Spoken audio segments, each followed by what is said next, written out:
Graças e paz a todos meus irmãos e amigos que nos acompanham na rede social, né, aprendendo um pouco sobre a EBD online, tá bom? Vamos estar, queridos, aprendendo mais uma lição maravilhosa, vamos estar estudando mais um trimestre abençoador, que é o segundo semestre, o segundo trimestre deste ano de 2024.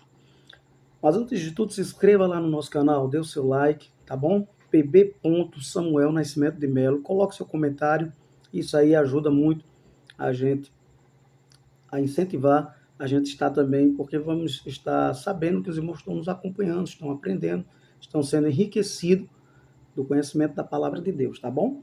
A lição que vamos estudar nesse trimestre, a lição de hoje é a 1, né? Vamos estudar esse trimestre, que é a carreira que nos está proposta, tá bom? Dentro ainda dessa visão, vamos estar estudando o caminho da salvação, santidade e perseverança para chegar ao céu. A lição que vamos estar estudando domingo que vem agora é a lição de número 1. Domingo que vem, o dia 7 de abril de 2024, vamos estar estudando com o tema o início da caminhada. O nosso textuário nos diz assim: Jesus respondeu e disse-lhe, na verdade te digo, que aquele que não nascer de novo não pode ver o reino de Deus. João, capítulo 3 e o versículo 3. A verdade prática ainda nos diz assim: o novo nascimento marca o início da jornada do crente em Jesus Cristo. Tá bom, queridos?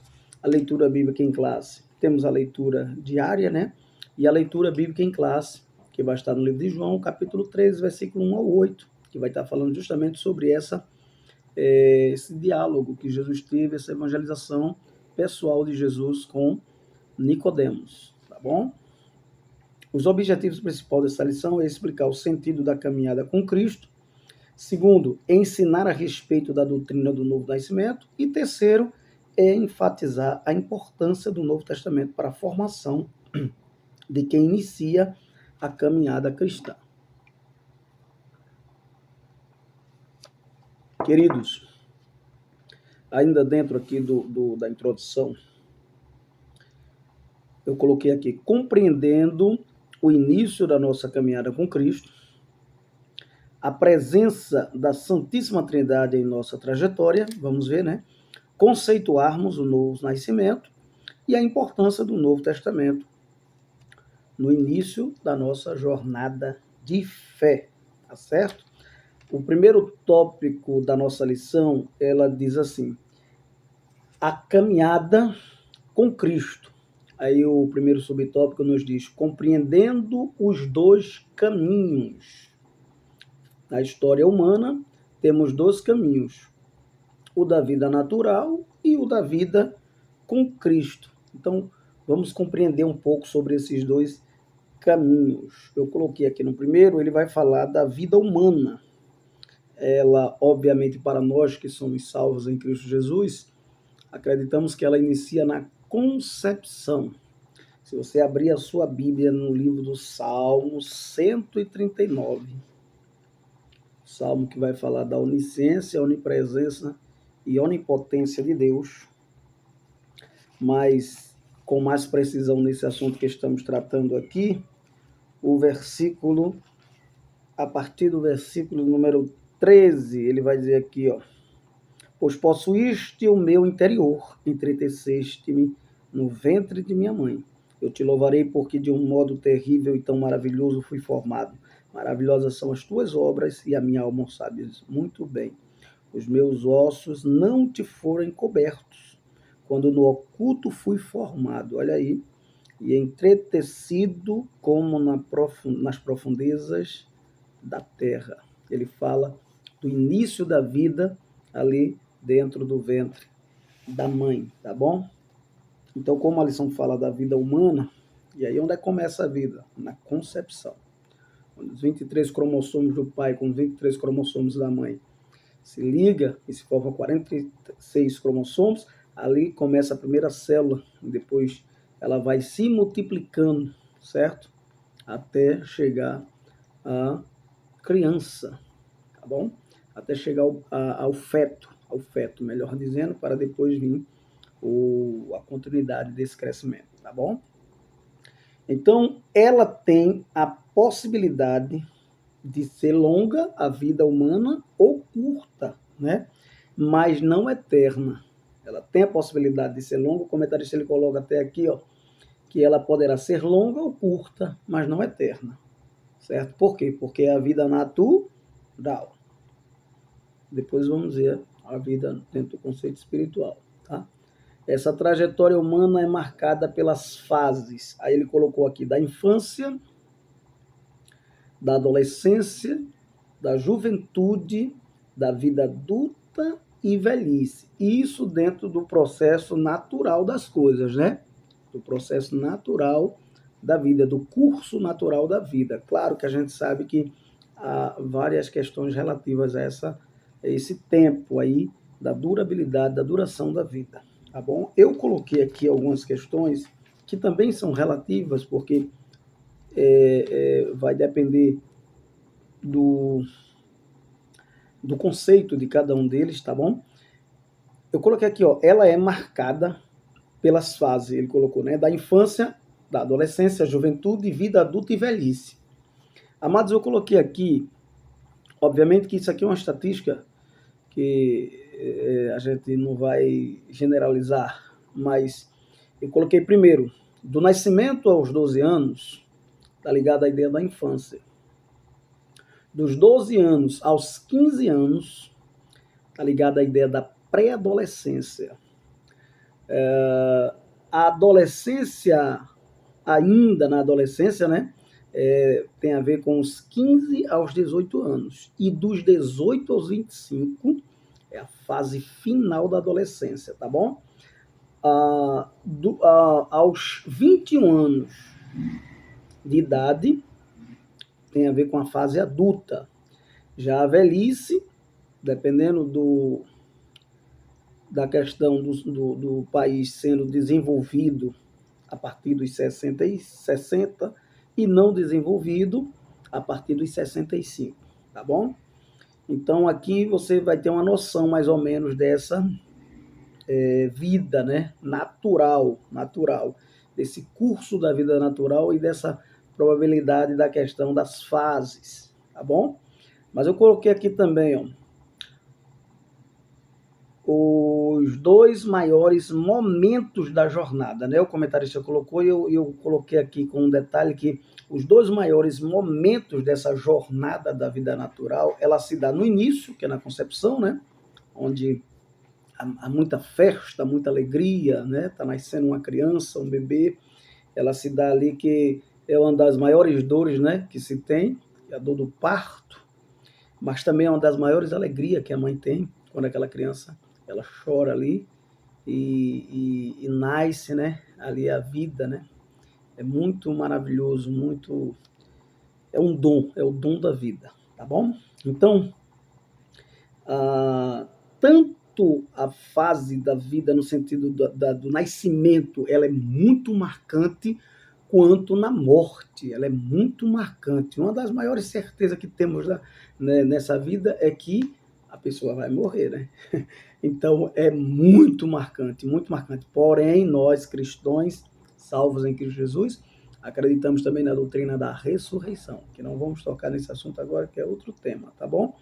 Então, ele vai dizer aqui, o que é nascido da carne é carne. E eu vou explicar isso melhor no andamento da aula. Então, o comentarista coloca, né, que ele diz, o que é nascido da carne é carne. Aí o segundo subtópico diz assim, vida com Cristo. Nesse primeiro subtópico ainda, né, que ele colocou aqui, ó, vida, cadê o nascimento? Pronto, nascimento e a morte. É a esse tipo de jornada da vida que Jesus se refere quando diz o que é nascido da carne é carne. Ele está falando da vida natural, tá bom? Então vamos agora para a vida com Cristo. A vida humana pode se tornar uma jornada maravilhosa, vai depender de você aí, ó. Quando convidamos o Senhor Jesus para fazer parte dela, tá certo? Aceitamos a Cristo para Ele estar A Bíblia diz que todos que os receberam deles o direito de serem chamados filhos de Deus por adoção. Então, Romanos capítulo 8, versículo 2, vai mostrar também essa jornada com Cristo. Romanos capítulo 8, é muito maravilhoso esse texto, e eu vou ler para vocês, o versículo 2. Romanos 8 e 2, veja o que é que diz. O início você já sabe, né? Nenhuma condenação há para os que estão em Cristo Jesus. Olha aí.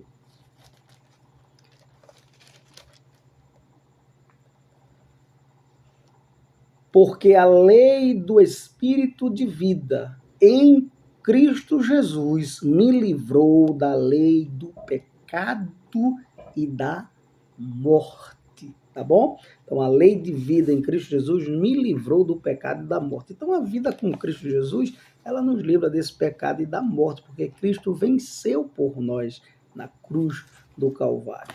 Ele venceu, né? O pecado no pecado. Texto Paulo vai dizer também. Então, o que acontece? Vamos mais adiante. Essa vida com Cristo, ela tem algumas mudanças nessa vida com Cristo. É por isso que a ideia de regeneração, que é nascido de novo, né? Mas tem essa ideia também, temos a ideia também de que vamos estar mudando de direção. Veja bem, mudança de direção, ou seja, de salvação, você passa aí de perdição, você passa aí agora para salvação. Mudança de caráter, o caráter de Cristo é gerado em nós, e a gente vai explicar isso melhor na continuidade, e mudança de comportamento, mudança total, comportamental. Vai trabalhar a ideia do que acontece com o Salmo, com o homem do Salmo 1, que não anda segundo o conselho dos ímpios, não se detém no caminho dos pecadores, nem se assenta na roda dos escarnecedores, mas o seu prazer agora é na lei do Senhor, e nela medita de dia e de noite. Então ele vai ter novos propósitos, pensamentos e esperança diferente, tá bom? O apóstolo Paulo ainda vai dizer em Romanos, no capítulo 2, na carta aos Romanos, e o versículo 2, ele colocou aqui, ó, que diz assim: e não vos conformeis, não tomai a forma deste mundo, mas transformai-vos pela renovação do vosso entendimento, para que experimenteis qual seja a boa, agradável e perfeita vontade de Deus para nós, tá bom, queridos? Então, nós nos tornamos agora filhos, ou filha, ou filhos, ou filhas de Deus, tá bom? A gente vai ver isso em João, no capítulo 3, versículo 6, e em 1 João 3 e 9, tá bom? No terceiro subtópico, já falei do primeiro, né? Que é o primeiro subtópico, que diz vida humana, fala da vida humana, o segundo que fala da vida com Cristo, e agora o terceiro subtópico, que diz os 3 companheiros da nossa caminhada. Quem são esses 3 companheiros da nossa jornada, caminhada aqui na Terra? Vamos lá? Os 3 companheiros da nossa caminhada. Quando recebemos Jesus como Salvador, Deus passa a ser nosso Pai. Eu já falei sobre isso, mas vou repetir. Passamos agora a ter Deus como nosso Pai. Está onde? Efésios capítulo 1, versículo 3 ao 6. Deus agora passa a ser nosso Pai. Tá bom? Temos também o seu Filho, Jesus, aquele que por nos amar concedeu a sua vida, doou a sua vida por nós na cruz. João capítulo 3, versículo 16, porque Deus amou que deu o seu Filho, para que todo aquele que nele crer não pereça, mas tenha vida eterna. É o texto áureo da Bíblia, né? Então, aquele que por nos amar concedeu sua vida. Ele nos conduz em segurança para o seu reino celestial. A gente vai ver isso em Colossenses capítulo 2, versículos 6 e 7. E finalmente temos agora a terceira pessoa da Trindade, né? O Espírito Santo, aquele que nos auxilia, nos consola. Está lá em João capítulo 14, versículo 26. Ele é o consolador enviado de Deus, tá bom? Ele também é aquele que convence o homem, o Espírito Santo, do pecado, da justiça e do juízo. João capítulo 16, versículo 7 ao 11. Vamos para o segundo tópico da nossa lição, que é muito importante também, e a gente vai aprofundar um pouco mais aí esse assunto. Vai falar sobre o novo nascimento. Que novo nascimento é esse, né? A gente vamos buscar em vários comentários, né? Comentários bíblicos, muito importante para que a gente possa entender melhor. Por exemplo, o comentário de Champlin, ele vai mostrar 5 linhas de interpretação para esse nascer de novo, tá bom? E obviamente, uma das partes que é um pouco mais difícil de se trazer essa interpretação é quando ele diz nascer da água, e depois ele diz do Espírito. Vamos lá. Novo nascimento. Por que precisamos do novo nascimento? No início do diálogo entre Jesus e Nicodemos, o termo homem se destaca. Esse substantivo masculino do grego anthropos, que significa homem, tem um uso genérico no texto e por isso seu sentido inclui todos os seres humanos. Tá certo? Nascido da carne, homem, anthropos, homem. João capítulo 3, versículo 4, que está na nossa leitura bíblica em classe. Que ele diz assim: disse-lhe Nicodemos, como pode um homem nascer sendo velho? Porventura pode tornar a entrar no ventre de sua mãe e nascer? E aí Jesus vai explicar. Jesus responde: na verdade te digo que aquele que não nascer da água e do Espírito não pode entrar no reino de Deus. Então assim o Senhor Jesus afirmou que Nicodemos precisava nascer de novo, um novo nascimento, vindo diretamente do céu. Então eu coloquei aqui, ó, para a gente entender melhor sobre isso, coloquei aqui, ó, por que precisamos do novo nascimento? Se você fosse a primeira pessoa a ouvir isto de Jesus, o que você diria? Se Jesus dissesse, você tem que nascer de novo. Nicodemos foi a primeira pessoa a ouvir sobre essa doutrina da regeneração que Jesus fala para ele aqui, a doutrina do novo nascimento. Você já parou para pensar? O que você pensaria? A gente pode querer criticar Nicodemos? Não pode, de jeito nenhum. Talvez pensaríamos igual a ele, ou não teríamos nem resposta para dar a Jesus. Então, aquele que nascer uma única vez, a gente conclui aqui com esse texto, ele morre para sempre. Porém, aquele que nasce de novo, vive eternamente. Tá bom? Por quê? Porque agora ele não nasce mais nem da carne, nem do sangue. Ele nasce do Espírito, tá bom? De vida, do dom da vida. Então, veja bem, todos que nascem da carne e do sangue nascem com a natureza caída, pecaminosa. Romanos 3:23. Todos pecaram e afastados ficaram da glória de Deus. Tá certo? Destituídos, afastados, separados da glória de Deus. Então é necessário que todos sejam gerados pela palavra de salvação, recebendo o dom da vida pelo Espírito Santo. Romanos capítulo 8 e versículo 2, que a gente já leu. Tá certo? Então veja bem, eu vou ler de novo para ficar na mente dos irmãos, 8:2, que diz assim, ó, porque a lei do Espírito de vida em Cristo Jesus me livrou da lei do pecado e da morte, tá certo? Mas eu vou explicar um pouco melhor sobre isso. Aí eu coloquei aqui, ó, no segundo subtópico do segundo ponto ainda, diz assim, a religião não faz nascer de novo.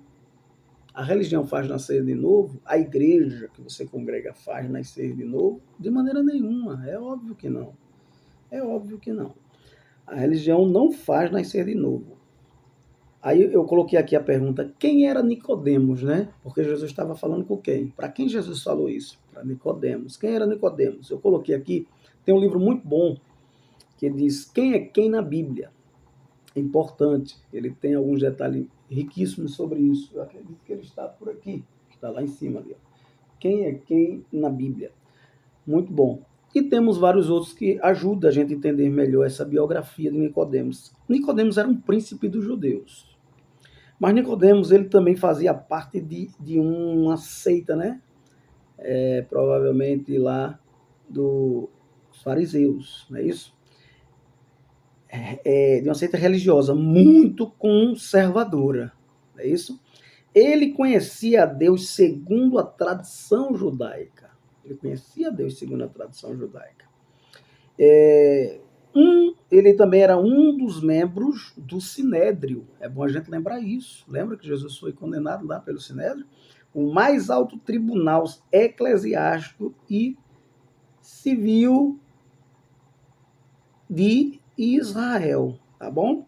A gente vai ver isso em João, capítulo 7, versículos 50 e 52. Se os irmãos quiserem ler, é interessante para aprendermos aí. João, capítulo 7, 50 ao 52. Que diz assim, ó. Cadê? Deixa eu ver aqui. João 7, e a gente vai explicar por que aconteceu isso. 50 ao 52. Que diz assim: Nicodemos, que era um deles, o que de noite fora ter com Jesus, disse-lhe: porventura condena a nossa lei um homem sem primeiro o ouvir e ter conhecimento do que faz? Responderam eles e disseram-lhe: és tu também Galileu? Examina e verás que da Galileia nenhum profeta surgiu, e cada um foi para a sua casa. Então, Nicodemos também fazia parte, era membro do Sinédrio. Nicodemos também era um homem rico, pois comprou 100 libras de mirra e aloés para, junto com José de Arimateia, que também tinha condições, outro fariseu convertido, ungiu o corpo de Jesus, tá bom? Eles foram que participaram dessa situação. Mas o que se nota é que sua tradição religiosa não oferecia o que sua alma precisava. E quantos estão em algumas tradições religiosas, mas não provou ainda desse novo nascimento de Cristo Jesus. É importante você rever esse conceito e valor, tá bom? Então, terceiro subtópico, o novo nascimento e seu processo. Como é que se dá esse processo do novo nascimento, minha gente? Como se dá? A expressão de novo, né? Está aqui em reticência, que significa do céu, do alto ou do céu. João 3, 31 vai falar sobre essas coisas. Gálatas 6 e 15 e 1 João 3 e 9 vai falar desse tipo de nascimento do céu. Então, ó, mostra que a nova vida com Cristo, isto é, a vida eterna, certo? A vida eterna, ela tem um meio de ser gerada. Então, eu vou explicar aqui melhor sobre esse conceito, tá bom? Ele vai dizer aqui, ó, que vem de cima essa vida de Deus e de mais ninguém. 1 João 1 e 13. Para explicar esse processo de nascer de novo, nosso Senhor fez uso de dois termos, água e espírito, lembrando que não são as mesmas coisas. Uma interpretação feita por Calvino vai dizer que da água do espírito, ou seja, ele menciona como se fosse uma coisa só, a água e o espírito. Obviamente que o espírito também simboliza, a água é um dos símbolos do Espírito Santo. Mas nesse contexto aqui, não foi isso que Jesus quis dizer. Ele separou bem claro as coisas, tá bom? E a gente vai explicar melhor. Seria o batismo, esse batismo aqui, o batismo nas águas? Nascer da água? Eu coloquei aqui, que um dos comentários também de grego vai falar que só por meio da água, eu vou citar aqui algumas interpretações e vou trazer aquilo que a gente acredita que se encaixa melhor com o texto, tá bom? Olha, a primeira, seria esse batismo das águas que Jesus fala, nascer de novo, batismo das águas, como se acredita no catolicismo, os luteranos e algumas outras linhas acreditam assim, seria? Aí um dos comentaristas que concorda também que seria, ele diz assim: só por meio da água do mero ritual exterior do batismo, o homem entra em comunhão com a igreja local, visível, né? A igreja visível, sem ver nem entrar no reino de Deus. Por meio da água e do Espírito, ele entra de fato na comunhão exterior, mas por meio dela entra na visão e na comunhão do reino de Deus. Esse é um conceito aqui de quem acredita que estava relacionado ao batismo da água, ou seria.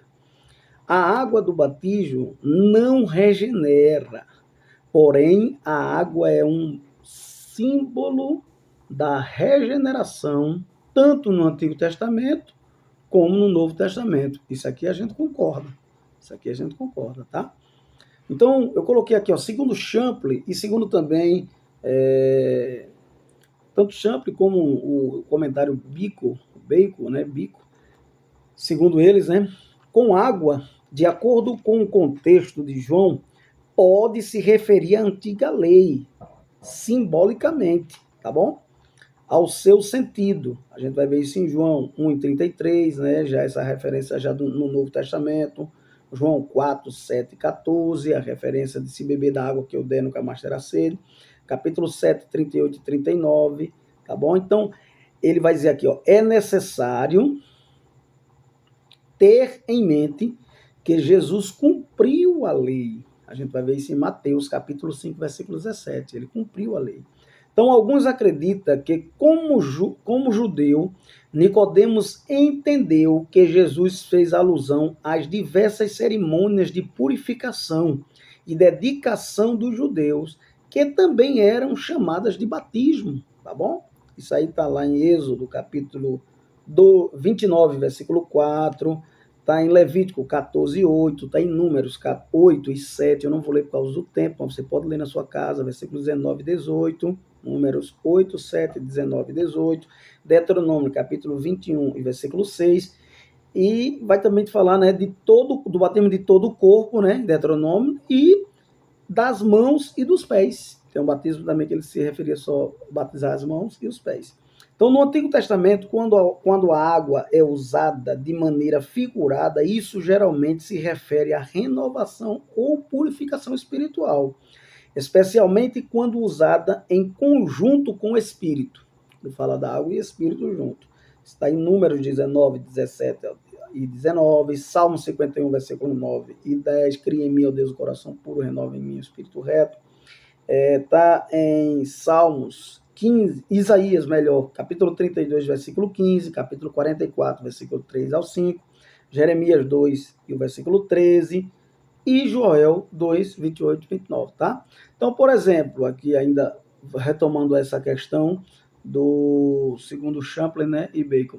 Por exemplo, as 6 talhas não foram quebradas, fazendo essa ponte sobre a lei, né? Mas sim enchidas em casa.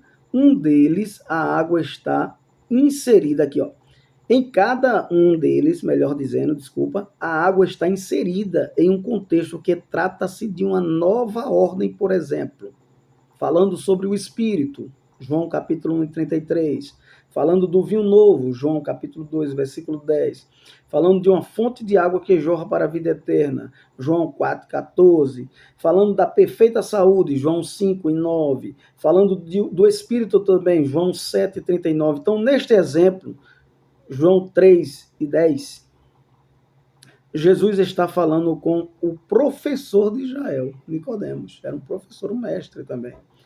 Então,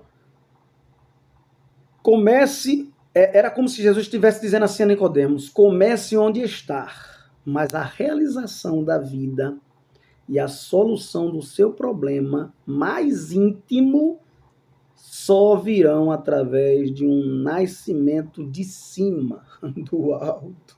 Tem que nascer de novo, tá bom? Então, a gente vai ver isso em João, capítulo 13, versículo 5, né? Esse nascimento do alto, capítulo 19, versículo 34, e 1 João, capítulo 5, 6 ao 8, que também fala desse nascimento. Então, o que é nascido da carne, ele vai dizer, Nicodemos, o que é nascido da carne é carne, mas o que é nascido do Espírito é Espírito. Quando Jesus diz isso, O que é que ele quer dizer para Nicodemos? Ainda referindo-se à antiga lei, à antiga aliança. O gerado sempre é semelhante ao que gerou. A aliança antiga só pode produzir a vida antiga. A escuridão gera escuridão.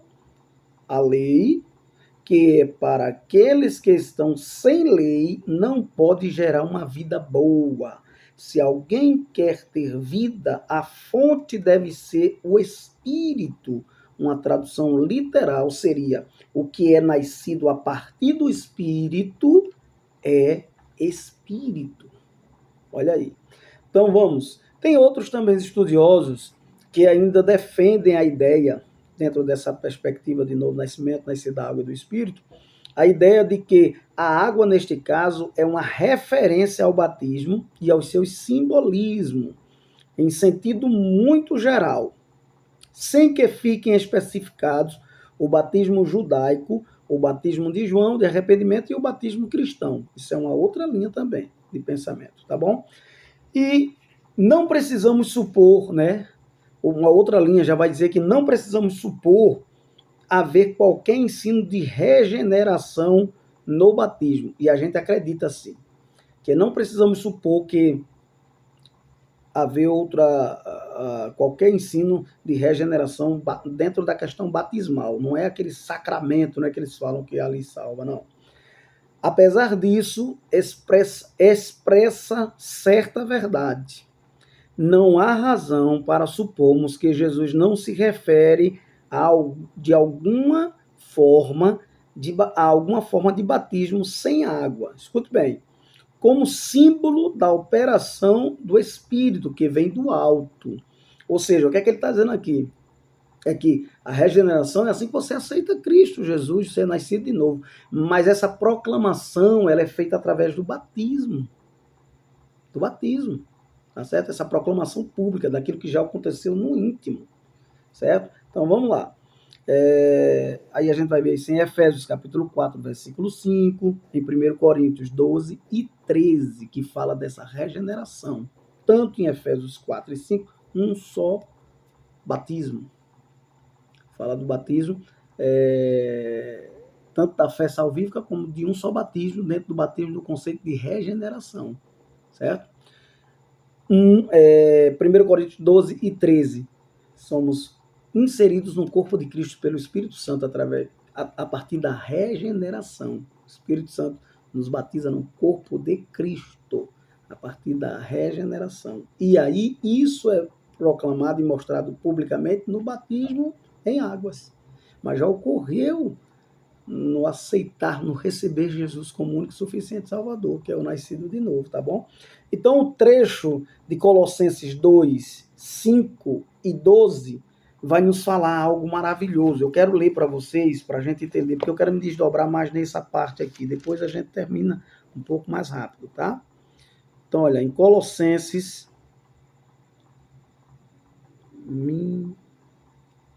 capítulo 2, tenham só um pouco de paciência, versículo 11 e 12, ele nos diz assim: no qual também estáis circuncidados com a circuncisão não feita por mão no despojo do corpo, da carne, a circuncisão de Cristo, certo? Sepultados com ele no batismo, nele também ressuscitastes pela fé no poder de Deus, que o ressuscitou dos mortos. Ou seja, o que é que esse texto quer dizer? Por que eu li esse texto aqui? Para embasar e falar com vocês sobre essa questão. O texto de Colossenses 2, 11 e 12, ele vincula o batismo e a circuncisão como ilustração da mesma verdade espiritual. Escute bem. A saber, a purificação e, em segundo, a participação na santidade. Portanto, argumentar que o batismo salva é equivalente a argumentar que no Antigo Testamento a circuncisão salva. Certo? Porém, nem a circuncisão salva, nem o batismo. No entanto, Paulo negou enfaticamente que a circuncisão física salvasse. Romanos capítulo 2, versículo 28 e 29 vai falar sobre isso, que a circuncisão não salva. A circuncisão autêntica é no íntimo. e não no sinal externo. Escute bem, a verdadeira realidade espiritual é a circuncisão do coração. Levando para a questão do batismo, é o batismo também da consciência. A transformação íntima. E o ato externo e físico não passa de um símbolo, de um simbolismo, certo? Assim também se dá com o batismo. Além de ser uma ordenança, claro, de Cristo, está mostrando ali simbolicamente o que já ocorreu no íntimo, no interior, tá bom? Já foi regenerado. Então, logo, nascer de novo ou do alto. Quando o texto diz nascer de novo, ele tem essas duas questões que pode ser levado em consideração. De novo ou do alto, que nasce da carne, aqui, ó, da terra, né? Ele morre, ele é mortal, mas o que nasce de Deus, ele permanecerá para sempre. Então, olha, o que é que a gente entende aqui? Logo, nascer de novo ou do alto. A palavra, ela é que vai fazer o quê? Ela é que vai ser aquela que vai gerar a fé do novo nascimento. A gente vai ver isso em Efésios, e eu vou fazer questão de ler, porque o texto vai falar fortemente. Capítulo 2, versículo 8. Salvação é mediante a fé, certo? A fé que gera essa salvação, certo? A salvação é pela graça, por meio da fé, tá certo? Em Cristo Jesus. E aí você recebe essa palavra e é gerado a fé em você. A gente vai ver isso em João também, capítulo de número 1 e 13. Tá bom? João, capítulo 1 e o versículo 13. Eu preciso embasar esses textos para ficar bem claro. João, capítulo 13 e o versículo de número... Capítulo 1, versículo 13. Desculpa. João, capítulo 1 e o 13. Tanto João, capítulo 1, 13, como 1 João 1 e 13. Ele vai dizer assim, o texto é: os quais não nasceram do sangue, olha aí, quando a fé é gerada, nem da vontade da carne, nem da vontade do varão, mas de Deus, tá certo? Mas a todos quantos o receberam, deu-lhes o poder de serem feitos filhos de Deus, aos que creem no seu nome. Então a palavra gera fé, e a fé vai gerar esse novo nascimento através de quem? Do Espírito Santo. Quem não nascer da água, da palavra, nem do espírito de vida, não pode ver o reino de Deus. É isso que Jesus está dizendo a Nicodemos. Olha, a palavra gera fé e o espírito gera vida. O espírito é aquele que gera vida. Eu vou provar isso para você. Então, João, no primeiro João, livro de João também, no capítulo 1, vamos ler aqui, porque a gente precisa ler esses textos para embasar para vocês, fazer uma exposição da palavra aqui sem pressa, tá? No livro de 1 João, no capítulo 1, e o versículo 13 diz assim, ó. 1 João, né? 1 e 13.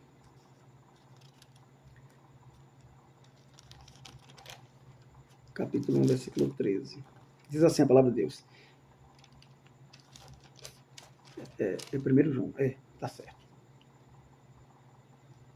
1 João é 1 e 13 e 1 e 3.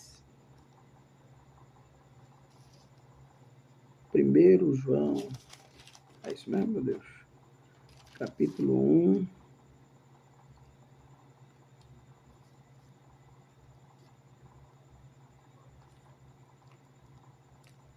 Filhinhos, se dissermos que... Não, é João capítulo 1, versículo 13, certo?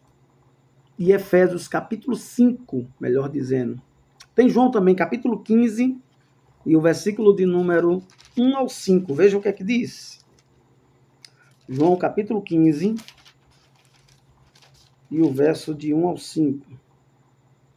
E diz assim: eu sou a videira verdadeira, né? Meu pai é o lavrador, toda a vara em mim que não dá fruto, tira e limpa toda aquela que dá fruto, para que dê mais fruto. Vós já estáis limpos. Por quem? Pela palavra que vos tenho falado.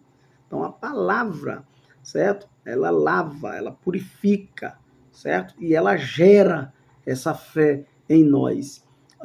Efésios ainda, capítulo de número... Efésios, capítulo 5, E o versículo 26 da carta do apóstolo Paulo aos Efésios, ele ainda vai acrescentar algo para nós aqui maravilhoso. Efésios capítulo 5, o verso de número 26, ele diz assim: para a santificar, purificando-a com a lavagem da água pela palavra. Escute bem, tá certo? Versículo 25, cadê? É o 5:26, é isso mesmo. Para santificar, purificando-a com a lavagem da água pela palavra. Palavra lava, certo? Agora vamos ver o Espírito que gera vida. O Espírito que gera vida, no próprio texto aqui de Nicodemos, na conversa com Cristo, vai falar sobre isso. Veja bem o que é que ele diz aqui. No capítulo 3 e o versículo de número 8, ele diz assim: ó, o vento sopra onde quer e ouves a sua voz, mas não sabes de onde vem nem para onde vai. Assim é todo aquele que é nascido do Espírito. O Espírito é que gera vida, certo? O Espírito é aquele que gera vida, é o dom da vida, é a dádiva da vida de Deus nesse contexto aqui. Tá bom? Então, ele é o dom da vida. A gente vai ver isso também em João capítulo 4, certo? João no capítulo 4, versículo 10 e 14. Veja se não é. Jesus falando com a mulher samaritana, já é no capítulo 4. Ele fala com Nicodemos no capítulo 3 e no capítulo 4, versículo de número 10 e 14. Veja o que Jesus diz, como é interessante o que ele fala. Ele diz assim, ó: Jesus respondendo e disse-lhe: se tu conheceras o dom de Deus, o Espírito Santo, mulher, e quem é o que te pede de beber, tu lhe pedirias e eu te daria água viva, a palavra viva, certo? Versículo 14: mas aquele que beber da água que eu lhe der, da palavra que gera vida, nunca terá sede, porque a água que eu lhe der se fará nele uma fonte de água a jorrar para a vida eterna. Tá ligado à palavra, tá ligado ao Espírito Santo também de Deus, que é o dom da vida que gera vida. Então, ele nos dá um coração novo. Tá lá em Ezequiel capítulo 36, versículo 25 ao 26. Tito, esse texto também é muito interessante, de Tito capítulo 3, versículo 5, para que ele nos dá uma nova vida. O Espírito Santo nos dá uma nova vida, depois que essa fé é gerada em nós pela palavra, o Espírito Santo nos dá uma nova vida. Vamos em Tito, no capítulo de número 3 e o versículo 5, olha o que ele diz aqui, ó, veja como é interessante. Não pelas obras de justiça que houvéssemos feito, mas segundo a sua misericórdia, nos salvou pela lavagem da regeneração e da renovação do Espírito Santo. A palavra regenera, o Espírito Santo renova, dá vida, tá bom? Lembra que quando Jesus ele foi e adentrou as portas, ele soprou e disse: recebeu o Espírito Santo, o Espírito de vida, tá bom? De ousadia. Então, o que dizer dos primeiros capítulos do livro do Gênesis? Quando a Bíblia vai dizer que o Espírito de Deus se movia sobre a face das águas, gerando vida. O Espírito está lá na criação, no começo de tudo. Quando Deus também sopra sobre a narina dos homens, está lá Pai, Filho e Espírito Santo. Façamos o homem. Soprou Deus em suas narinas e deu o fôlego, o dom da vida. O Espírito Santo está lá. O Espírito Santo está lá no início de tudo. O escritor da teologia sistemática, Mike Perman, vai dizer que ele estava com aquele texto, essa passagem de Gênesis, lembra como se tivesse um pássaro gigante, bem grande, planando ali, ó, em cima das águas, e Deus gerando vida e purificando também aquelas águas e dando vida, criando, gerando, lembrando que o Espírito Santo foi aquele que gerou Jesus no ventre de Maria, ele foi obra e graça do Espírito Santo. Então Jesus é o primeiro fruto, literalmente, do Espírito Santo. E agora ele gera Jesus como pessoa, no ventre de Maria, mas aí, no novo nascimento, ele já gera também o caráter de Cristo em nós, e ele também nos pega e insere no corpo de Cristo. Enquanto Jesus ele gerou como pessoa, ele gera como membro desse corpo de Cristo, que é a igreja. Que coisa maravilhosa! Então, escute só, no Gênesis, né? Sobre as águas ele pairava, o Espírito de Deus que ele dominava, dividindo-a e dando a elas com fins preciosos, gerando vida e a purificação sobre tudo física como elemento de higiene, mas que assume também um significado de purificação espiritual. Tá bem? Há uma ordem, né, na lógica, em alguns textos não cronológica, específica para se nascer de novo, tá bom? Sim, primeiro o homem nasce da água, né? Depois do espírito. Como? Vem a pergunta. Primeiro, o homem precisa da palavra de Deus para que possa crer, ou seja, para crer, primeiro é preciso ouvir, porque ouvir vem pelo crer, né? O crer vem pelo ouvir, o ouvir a palavra de Deus. Ser aspergido por Deus com água limpa acerca da fé do Evangelho, tá bom? Tem esse livro também muito bom que vai ajudar na interpretação desse texto, tá bom? Que é um livro do Evangelho de João, falando sobre o Evangelho de João, Jaziel Guerreiro Martins, muito bom. Ele vai dizer aqui, ó, há uma ordem lógica, não cronológica, né, em algumas questões, específica para se nascer de novo. Ele faz uma pergunta. Sim, primeiro o homem nasce da água, depois do Espírito. Como? Minha pergunta. Primeiro o homem precisa da palavra de Deus para que possa crer. Ou seja, para crer primeiro é preciso ouvir, ser espargido por Deus com água limpa, tá bom? Acerca da fé, tem a ver com o evangelho, que é poder de Deus que faz os homens descansarem na esperança proposta aos filhos de Deus. O homem só tem acesso ao poder de Deus depois que ouve a palavra da verdade, conforme Paulo escreveu a Tito. Ele nos salva mediante a lavagem da regeneração e da renovação pelo Espírito Santo, tá certo?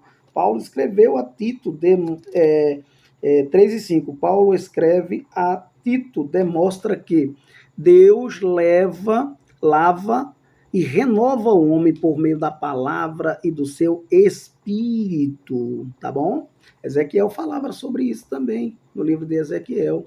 Davi falava sobre isso também em Salmo 51 e o 10. Então, aí a gente entende essa questão desse novo nascimento, nascer de novo, né? Eu até pulei algo aqui de uma primeira tradução, interpretação, que ele vai falar sobre o nascer da água ainda, né? O que seria nascer da água? Alguns ainda acreditam também que esse nascimento seria o nascimento natural. Óbvio que isso faz parte do contexto lá, quando Jesus fala o que nasce da carne é carne, certo? E para nascer do Espírito, obviamente, primeiro alguém tem que ter nascido. Como é que alguém vai nascer do Espírito se nem nasceu ainda? Porém, Jesus, quando fala de nascer da água e do Espírito, está falando de outro contexto, gerado pela palavra e dado a vida, recebe a vida pelo Espírito, tá bom? Então, ó, quem nasce da carne é carne. Seria, alguns acreditam que seria o nascimento natural, né? E realmente, quando Jesus fala que nasce da carne é carne, Jesus está falando do nascimento natural, mas alguns interpretam como nascer da água sendo o nascimento natural, pelo motivo de quando a bolsa estoura, a criança está onde? A criança está num líquido que não é água, mas é chamado de líquido amniótico, tá bom? Então, seria o estourar da bolsa, quando a pessoa nasce antes de começar a forçar a saída do ventre? Obviamente que não, Jesus não está falando sobre isso, tá bom? Vamos para o terceiro tópico da lição, que a gente já está caminhando para o fim, tá bom? Mas eu quis dar uma ênfase maior nessa parte aí, para entendermos sobre nascer da água e do Espírito. O terceiro tópico da lição, ele nos fala sobre o Novo Testamento e a caminhada de fé do cristão. O Novo Testamento, o conceito de Novo Testamento, né, como escritura, é um processo gradual. Óbvio, estava sendo ainda escrito, muitas coisas ainda estavam muito novas, começando ali. Então, precisou de lá na frente se entrar, né, na questão canônica das escrituras. Então, veja bem, ele diz aqui, ó, no início ele não era visto pela igreja como um livro, que ainda estava se formando, né? Mas como uma unidade que fazia a diferença entre a antiga aliança, a lei, né, e a nova aliança, que é o evangelho, com o cumprimento pleno em Cristo. A Bíblia diz que ele veio na plenitude dos tempos e E aí o Senhor, ele veio nascido de mulher, não é isso? E concluiu aí. Esse entendimento deriva das raízes bíblicas, segundo Coríntios 3 e 6. Nesse contexto, a palavra aliança ganha relevância traduzida pela Septuaginta, da palavra grega diatheke. De acordo com Jeremias 31 e 31, ela tem o sentido de ordenação, dispensação e economia da salvação. Então a gente vai ver aqui que houve um processo, obviamente. Eu coloquei aqui para a gente entender melhor sobre isso, que o Novo Testamento é dito frequentemente que no século IV, tá bom? Um concílio da igreja preparou uma lista canônica. Canônico, a ideia de canônica é regra pela qual algo é mensurado ou avaliado, tá bom? Então, na verdade, os livros foram canônicos desde que foram escritos. Você vai ver que Pedro vai falar sobre as escrituras lá, a autoridade que Deus tinha dado a Paulo, né, sobre essas escrituras. Então, várias forças contribuíram para que o mundo cristão da antiguidade providenciasse o reconhecimento oficial dos 27 livros canônicos do Novo Testamento. 3 dessas forças têm significados especial, por exemplo, a força eclesiástica, a teologia e a política. Isso você vai ver neste livro aqui, ele tem vários detalhes sobre isso. Introdução à Bíblia, com Norma Geisler e William Nix, tá bom? Ele vai falar aqui, ó. 3 destas forças têm significado especial: a eclesiástica, a teológica e a política. No caso da eclesiástica, eu coloquei aqui, ó, a combinação dessas forças exerceu pressão sobre os primeiros pais da igreja para produzirem uma lista oficial dos livros canônicos, porque havia uma exigência de que livros eles iam ler, né? Quais eram os livros confiáveis ali para ler, até mesmo porque tinha algumas heresias, já algumas cartas que eram herege, não eram livros canônicos. Então, o estímulo teológico na lista dos canônicos, eu coloquei aqui, ó, a necessidade de saber que livros deveriam ser usados para ensinar a doutrina com autoridade divina tornou-se questão que exercia pressão cada vez maior por causa da multiplicidade de livros heréticos que reivindicavam a autoridade divina. E aí eles precisaram fazer essa correção. Terceiro, o estímulo político, né, nesta lista dos canônicos, ele existiu pela perseguição de Diocleciano em 302 a 305, certo? Representaram um forte motivo para a igreja definir de vez a lista dos livros canônicos e assim por diante. Essas 3 forças contribuíram muito. Então vem o segundo subtópico do terceiro ponto. O tema principal do Novo Testamento. Obviamente, o tema principal do Novo Testamento é Cristo. Cristo é a centralidade de Mateus a Apocalipse. Nos evangelhos, Cristo, nascimento de Cristo, certo? João 14, o verbo encarnou-se, fez carne. 1 Timóteo 2 e 5, é o único que leva o homem a Deus, Cristo. Então, a centralidade de Cristo está em todo o Novo Testamento, como no Antigo, mas como estamos falando do Novo, a gente se refere aqui ao Novo. Tá? Por exemplo, a importância também. Qual é a importância do Novo Testamento na caminhada do cristão? É enorme a importância. Por quê? O Antigo Testamento tem grande importância para o povo de Deus, né? E a gente guarda os princípios espirituais, morais e segue ainda. Porém, algumas coisas a gente descarta dentro da questão cerimonial, tá bom? Então, o Senhor Jesus o dividiu evidenciando em 3 categorias. Apontava para a sua pessoa, né? Lei, profetas e escritos. Está lá em Lucas 24, 44, quando ele caminha com os discípulos no caminho de Emaús e explica sobre isso. Contudo, o cristão deve começar sua jornada de fé pelo Novo Testamento. Este documento sagrado reflete o desenvolvimento da revelação divina envolvendo a vida e o ministério de nosso Senhor Jesus Cristo, no qual se desdobra todo o plano arquitetado por Deus a respeito da nossa salvação. No Novo, o seu cumprimento está lá.